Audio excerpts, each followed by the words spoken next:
please subscribe and don't forget to press the bell icon to get notified whenever we upload a new video. मैं आपके पास आता हूं, वारिस पठान आप अभी तक नहीं आए हैं और नवीन कुमार आप भी नहीं आए हैं। मैं सीधा वारिस आपके पास आता हूं और बड़ा सीधा सवाल आपके पास रखता हूं। कांग्रेस का ये जो बदला हिंदू चरित्र है, क्या ये बीजेपी को काउंटर करेगा या आपको लगता है ये सेकुलरिज्म को काउंटर करेगा? What is your take? जो नया कांग्रेस ने प्लान बनाया है कि हर रैली में अब महादेव के नारे लगेंगे, अमित जी, और उधर मोहन भागवत के बदले सुर हैं। अमित जी, सबसे पहले तो यहाँ भोलेपन की बात चली तो मैं सबसे पहले ये कह रहा हूं, ना राहुल भोले है ना मोदी भोले है। भोली तो देश की जनता है, जिनको ये लोग मिलके बेवकूफ बना रहे हैं इतने वर्षों से और आगे भी बनाते आएंगे अगर इसी तरह का माहौल रहा। ये दोनों के ऊपर तो एक गाना है, नकली चेहरा सामने आए असली सूरज छुपी रहे। ये दोनों रिलीजन के नाम पर अपीसमेंट पॉलिटिक्स कर रहे हैं। अब गुजरात के चुनाव के पहले भी आपने देखा, हमने सबने देखा कि राहुल गांधी ने कहा मैं जनोधारी हिंदू हूं, तो मोदी ने कहा मैं इनसे बड़ा हिंदू हूं। राहुल गांधी चले गए 20 मंदिरों में तो मोदी जी चले गए उनसे ज्यादा मंदिरों में। तो क्या हम ये मंदिर की राजनीति करेंगे या देश के जो अहम मुद्दे उन पे बात करेंगे? अरे देश की जनता अमित जी आज ये नहीं सुनना चाहती आप कितने मंदिर में गए, आप कितने भोले हो, आप कितने शरीफ हो, आपकी सूरत कितनी अच्छी है, आपकी सूरत कितनी खराब है। देश की जनता सवाल कर रही है कि आज जो पेट्रोल और डीजल का भाव बढ़ा है उसको कम कैसा किया जाए। देश की जनता सवाल कर रही है कि जो बिहार में मासूम बच्चों के साथ बलात्कार हो रहे हैं शेल्टर होम में, तो उसको किस तरह सिक्योरिटी प्रोवाइड किया जाए। देश की जनता सवाल कर रही है कि जो चोर लोग हमारे देश का सफेद धन लूट के भागे उनको कब लाएंगे। काला धन लाने की बात की थी वो तो नहीं ला सके, सफेद धन बाहर चला गया, एम्प्लॉयमेंट देने की बात की थी वो तो नहीं दे सके।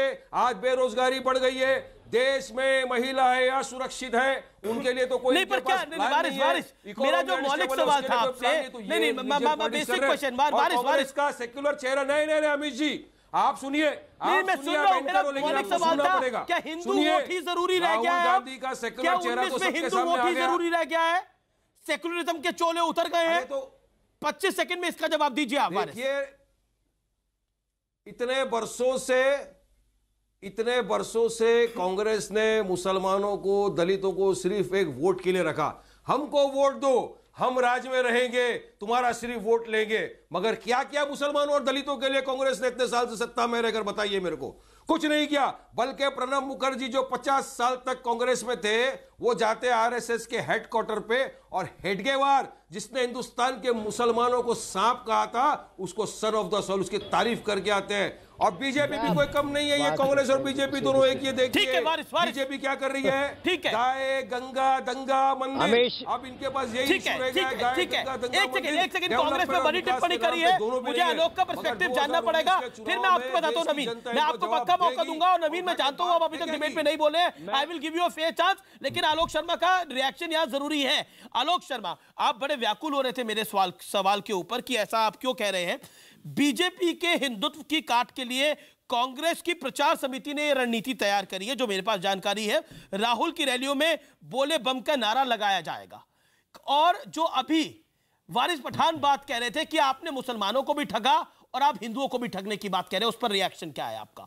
30 सेकंड आलोक। देखिए, मैं समझता हूं कि कोई भी भोला नहीं है। वारिस पठान जी ने कहा सबसे भोले तो ओवैसी साहब हैं, जो ओवैसी साहब मंचों से कहते हैं कि मुझे बस 1 महीने के लिए, 1 घंटे के लिए, 1 दिन के लिए छोड़ दीजिए, हम किसी को नहीं छोड़ेंगे और कत्लेआम कर देंगे हिंदुओं का। तो ओवैसी साहब सबसे भोले हैं। मैं इससे आगे कुछ नहीं कहूंगा। गलत बात, सरासर मुद्दे की बात चलाया और सबने चलाया मुद्दे की बात। तो देखिए वो पूरे मीडिया में है, मैं उसको मैं बहुत स्पेसिफाई नहीं करना चाहता हूं। कोर्ट में, न्यायालय में केस चल रहा है, लेकिन मैं तो केवल यही कहूंगा कि आप सबसे भोले हैं, आपसे भोला कोई नहीं है। मुद्दे की बात पर आते हैं। पढ़ के नहीं आए हो। बीजेपी के एक प्रवक्ता महोदय ने शुरू में कहा कि चाल चरित्र और चेहरा जो है, चाल चरित्र और चेहरा जो है वो कांग्रेस का पता चल गया है। जी क्यों गालियां देते हैं आप भी? चाल चरित्र और चेहरा कांग्रेस का जो है वो पूरी तरह से पता चल गया। कांग्रेस का चाल चरित्र चेहरा तो 70 वर्षों से देश ने देखा है। चाल चरित्र और चेहरा तो कांग्रेस की जगह बीजेपी का 4.5 साल में पता चला है। 4.5 साल में बीजेपी का चाल चरित्र और चेहरा पता चला है कि मोदी जी राम मंदिर के नाम पर वोट तो मांगेंगे, लेकिन राम मंदिर बनाने की कभी तारीख नहीं बताएंगे। ठीक है, ओके, राम मंदिर के अलावा चीजों पर गाय गौ नवीन कुमार योटन, first time you are speaking, make your point. क्या बीजेपी हिली हुई है राहुल गांधी और कांग्रेस के इस प्लान से, या फिर आपको लगता है ये प्लान दमदार नहीं है, और अगर दमदार नहीं है तो क्यों नहीं है? अमीश भाई दो बातें मुझे कहनी है बड़ी महत्वपूर्ण। पहली बात तो ये कहनी है कि जो आदमी कभी है नहीं उसको बार बार साबित करना पड़ रहा है। साबित राहुल गांधी कर रहा है, हमें तो जरूरत नहीं है कि हिंदू है क्या है क्या नहीं। अरे आलोक जी सुनो, मैं बोला नहीं हूँ भाई, मैं राम मंदिर भाई आलोक जी, मैं आप सुनिए ना, अरे सुनिए भाई आलोक जी, जैसे कांग्रेस के राहुल गांधी अपनी मानसिकता खो चुके हैं, विदेशों में उसी प्रकार से ये भी खो चुके हैं कि कौन असली है कौन नकली है। जो राहुल गांधी जी, अरे मेरी बात सुनेंगे आलोक जी, आपकी आवाज इतनी ज्यादा सुनो मेरी बात।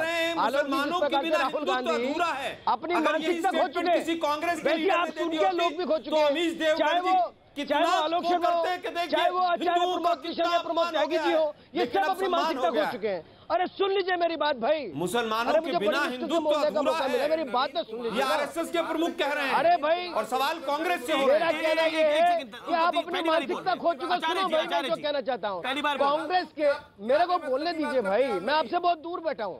कांग्रेस के जितने नेता पंडित नेहरू से लेकर के अब तक सबके सबों ने भ्रष्टाचार में डूबे हुए। पंडित नेहरू के बारे में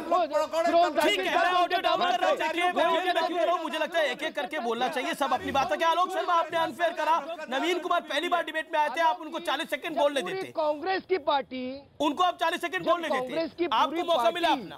कांग्रेस का पूरा, ठीक है नवीन, मैं आपके पास वापस आऊंगा, माफी चाहता हूं नवीन, मैं माफी चाहता हूं, वापस आऊंगा, वो सारा का सारा नवीन मैं वापस आऊंगा आपके पास। लेकिन शुभरास्त्रा कुछ कहना चाह रही है, आचार्य प्रमोद कृष्णम कुछ कहना चाह रहे हैं।